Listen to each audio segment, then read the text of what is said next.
Hey guys, GH and gals. Keep forgetting the gals. Can't forget our number one lady or girl viewer, and that's our young Southern Belle, Savannah Walters. Big Steve Walters girl. She's a lovely little girl, 10 years old, loves Channel Lock. So we've got to say hello to Savannah whenever we can. Hope you had a nice Christmas, Savannah. And I got that nice Christmas card from you and your mum and dad. That's fantastic, thank you. Okay guys, now from now on, because we've got our Infallible Plus or X Factor set up now, where we preset the hip, all we're going to do now is that's basically that's where we are with Channel Lock. So now we'll just go through, most of the videos now will just be on refining the setup. We just want to refine the setup so that it becomes automatic and it's understood. Okay, now here it is guys, we come in here, just things I think about all the time. To get the feeling of where you want to be, always think that the golf club when you're setting up is in line with your trail leg, so that when you put it down it's basically just in line with your trail leg, and all the weight is predominantly on that trail side here. Now when that lead side comes up and we preset here, that just comes up to balance. Now when we preset, we don't load the weight there, the weight is loaded over here. When we turn that hip, the emphasis on the weight direction is that way, it's not over here. Very important factor, because if you load left on the at address, you'll pick the club up on the backswing, because you won't be able to rotate enough, you won't be able to get enough weight into that trail vertical axis to make the proper type of pivot that you need, or rotational movement. Now to set up, a lot of people have said, what's the distance, JH? The distance, guys, is I can't tell you what it is. It depends what you do with your arms. If you're someone that has your arms out extended, then you put it down there. You bring your trail foot up and you're extended there. That's what it is. Whatever that distance is, if you've got your arms out and they're on your chest and they're connected. But for me, I have my arms in closer. So my measurement is shorter than that. So I can't say it's 14 inches or 15, whatever it is. And my arms will be a different length to most of you guys. So it's whatever that measurement is, but the measurement is comes about by this. You come in, we're here, we lean forward, we put it in here with the bent leg here, and then we bring that up here, and that's our measurement there. That's my measurement, because I've got my arm in here. I don't have my arm out there, because I like to have it in there so I can just push it back here. And while we're in this position here, and I'll show you exactly dead down the line, that's my measurement there, whatever that is there. We then load into that trail leg, and we cock that lead hip forward where we've got hip lock or the Mr. X Factor here, and that weight is then pushing over there here. But so it's pushing over there and back around into here. Everything is always over here. All the rotational forces in the setting is always designed to end up finishing over here. We don't want anything set up over there. This golf swing is not that type of golf swing where we have weight positioned forward of the center of the body. All our weight is positioned rearward of the center of the body. So I'll go over that again. We get our measurement here, set it up here, come in here, bend those legs, then just get that Mr. X Factor hip lock there. Now that's set up. I'm pulling back with this hip here, that hip's out there. I'm getting that spreading feeling in the groins here. I'm sort of spreading like the base of a triangle. Said all this the other day, but I want to reinforce it.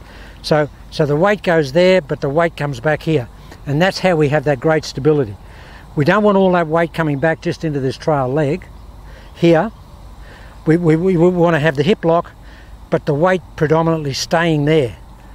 Otherwise it'll just all come into that trail leg, and it'll be sort of a mushy set on the backswing. It'll just be loaded too much, and there'll be nothing to turn away from. There'll be no resistance. Okay, over it again. Here we go. So the club is in line with the trail leg. Now see this here? You should get a bit of that. I don't get quite that at address. I get a little bit of that. But you should endeavour to get that when you set up. Should endeavour to get that.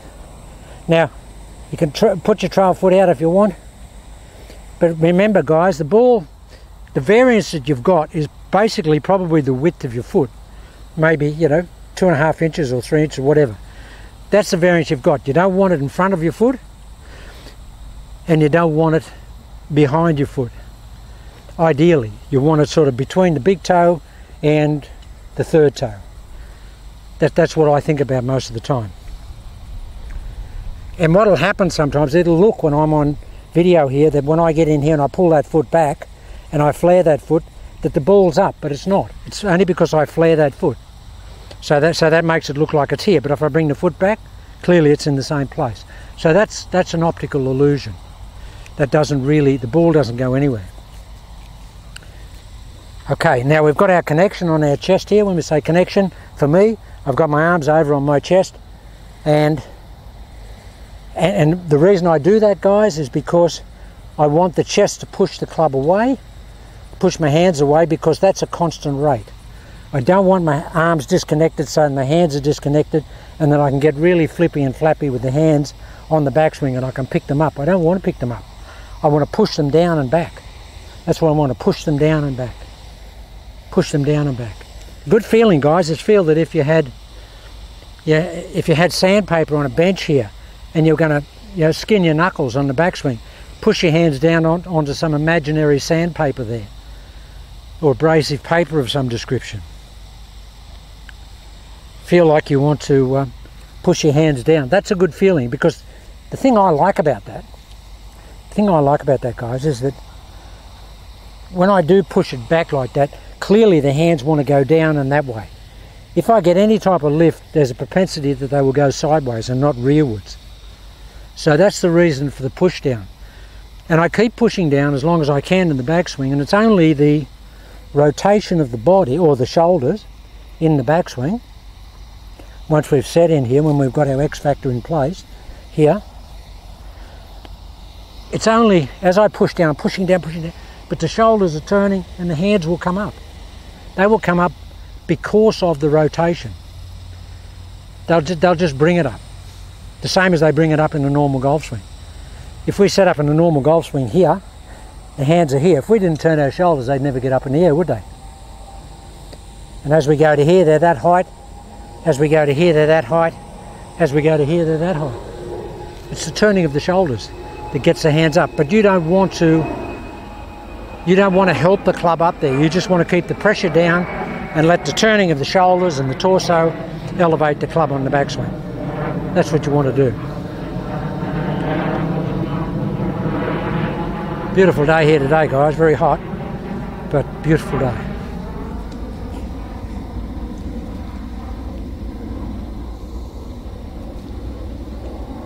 It's great to get out here on the practice tee, get away from the madding crowd that you get up in town. Everybody up there crazy shopping, and oh man, just be able to get out here and get away is bliss. My poor old wife has got some friends there, and they're over in the shopping centre and having lunch, and they couldn't even park their cars over there. It was just mayhem. So I'm happy to be down here, guys. Okay, so here we are. Let's go through it. This is the setup. Got connection here. Put it in here, measure it out, get the weight here, bring this up, hip lock it there, pull back with the trail here, and then just push it away, guys. Push it away. See how my legs are bent here? I've got that torque there. Wow, I'll get to here. And then the hands just want to drop from the top of the swing. They just want to drop against a very, very quiet body. The body's doing very little. So all these videos, guys, are just going to be about the setup from now on. How we put the swing together, because the X factor's there, everything's in there.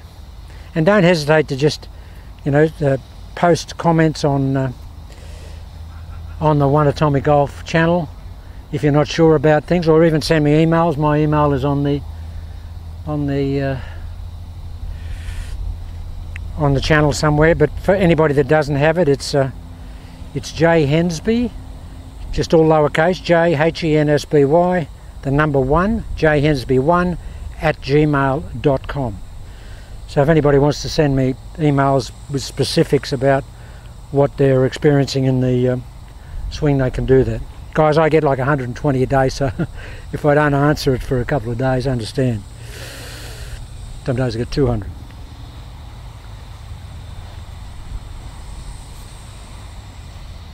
But I love it because, you know, people are sending, they're interested. I just need more hours in the day. Okay, so here we go, we're measuring, here we go, we've got that bent trail leg up here, hip lock, tempo. Now guys, first hit of the day. Hammer time. How about that? How about that? That's what I like about channel lock. That's what I like about channel lock. You can come out, set the structure, and just hammer it. And that's what it's about, guys. This is about a system, but it should never leave you. Why shouldn't it leave you? Because it's absolute. Because you should be doing exactly the same thing every time you set up to hit a golf ball and every time you come out to practice. And people say, well, you know, well, I try and do that with a conventional swing. Well, you do try and do that with a conventional golf swing. But the problem is there are too many variables. That ball position is too variable. And the setting of the weight is too variable. Because if you move the ball up and down, the weight's going to change dramatically and position itself, and the mass is going to move all over the place, and that's going to make it different every time you take the club away. That's the reality, guys. That is the absolute reality of a conventional golf swing. Whereas with channel lock, once we get the setup right, and we know that the ball is always going to be within that little window there, which is about that wide, and for the better player, it shouldn't vary more than half an inch. Now you can cope with a half an inch, because a half an inch is not going to have much of a knock-on effect to structural balance and positioning. It's just not. And that's the good thing about channel lock, guys, because it's a known number of anatomical, biomechanical applications and mechanics. You should be able to just put it together like a Lego set every time you set up. They're all known. All these factors are known. You just count them down and put them in place. That's what it's about. I've got mine down to about 4 or 5 now. My own personal protocols. And I'll go over for people, somebody might see this, some of the people are saying, well, originally, okay guys, the difference between this swing, normal swing, conventional golf swing, we have a golf ball that's set up forward at the centre of the body. So we never really know where that ball is going to be. In a conventional golf swing, we take the club that way, sideways and then around, here.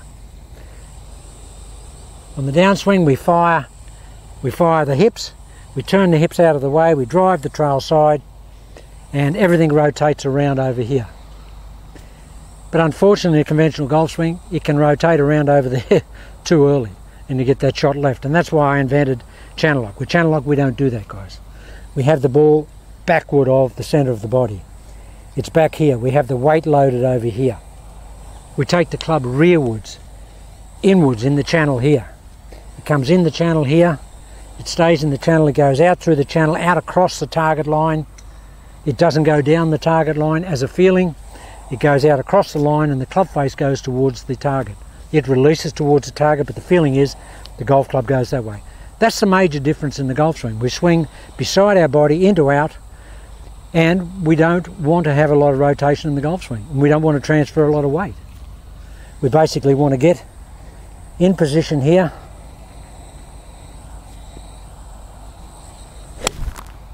and stay here, just like that. We want to stay here.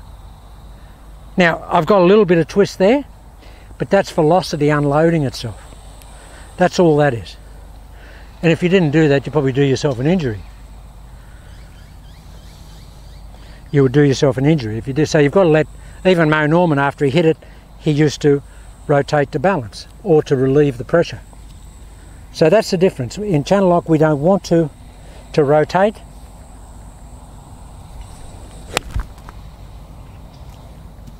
Keep the feet down. You can lift your feet up a little bit if you want to. It doesn't matter. The main thing is that you keep the shoulders closed. That's all that matters. I'll let the trail foot come up a little bit.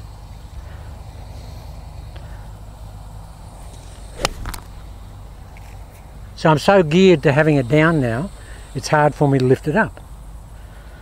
It doesn't want to come up.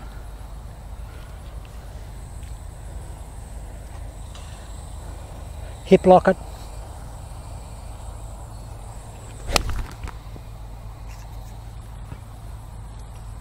Okay guys, that's the swing. Okay, they're just a few points, and I think they're important, and I think they'll make a difference if you start to really take that on board.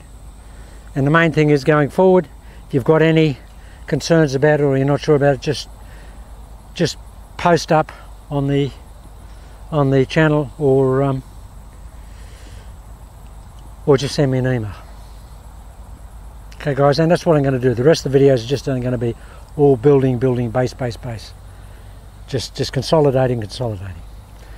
Okay guys, have a nice new year.